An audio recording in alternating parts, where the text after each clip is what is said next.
in your 7-day forecast. But now when I go to the code, I'm talking to patients, I'm asking where they're from, I'm learning about them, and I just think maybe maybe my reason to be here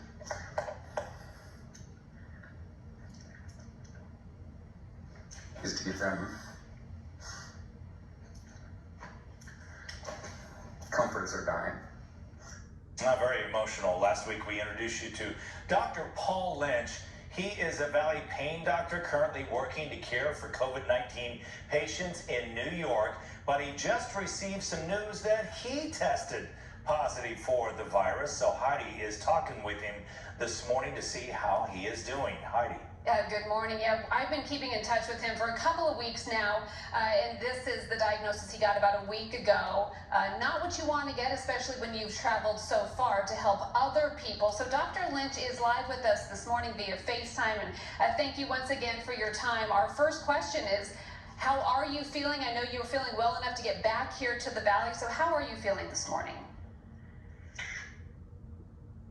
I feel pretty good. I'm probably 95%. I took a test that showed IgG and IgM antibodies positive for COVID, so probably means that was 4 weeks ago, which makes sense. Can you not hear me? You're cutting out a little bit, but you're basically saying that you do have the antibodies, which means you are now immune to COVID-19, which is very good news.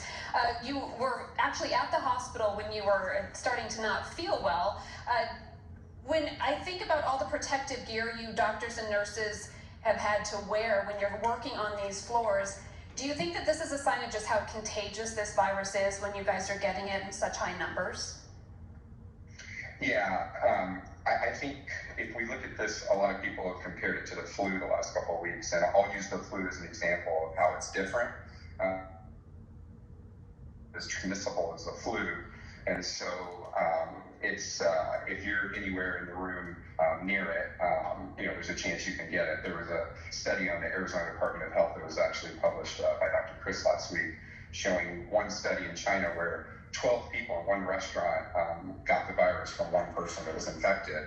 And so I think it's everywhere. The unit I worked on, every single patient had COVID. And so we were going into rooms and intubating and doing procedures that created, aerosols. And so about 50% of my department in New York City got COVID. It was just really hard to avoid it.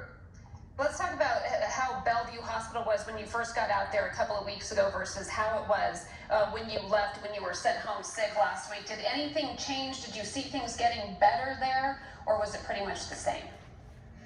It's a good question. We weren't really getting better. New York as a whole kind of hit its peak as I was arriving about 2.5, 3 weeks ago, and then kind of started to maybe come down a little bit. Because Bellevue was kind of a tertiary referral center, we were still getting referrals from the outer boroughs, from Queens and Brooklyn, where the hospitals had been kind of overrun, and so we never really came down. It was busy the whole time. We just have a few seconds left. I want to ask you, now that you're back here in Arizona, I know you're working on a document to help the hospitals here deal with what could be coming our way as our peak is still possibly, Dr. Chris said, maybe even a month away. What is your thought on the approach of the end of April when Governor Ducey's stay-at-home order is set to expire? Things could possibly reopen. As a physician who has been in the thick of it, what are your thoughts on that possibly happening? Yeah, I think we should just go slow, whatever we do. It's hard for us to make, well-informed decisions because we really haven't seen much death and dying here. But this disease is real, and it can kill very quickly. It can spread very quickly. So whatever we do, we should go slow. And yeah, I've been working on a document. If any hospital administrators or leaders want to reach out, we wrote about a 15-page disaster preparedness manual. Just so you know, going into this, you won't know exactly what to stockpile and what you need to do. Then I'm back.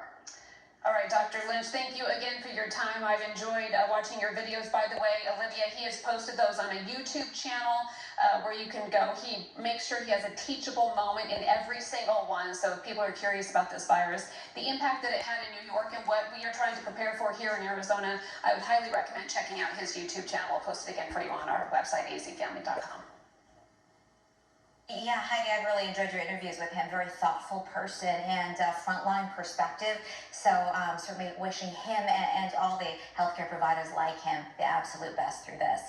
He's talking about things changing as we're evolving through all of this. And one of the things people are looking toward is when businesses will reopen.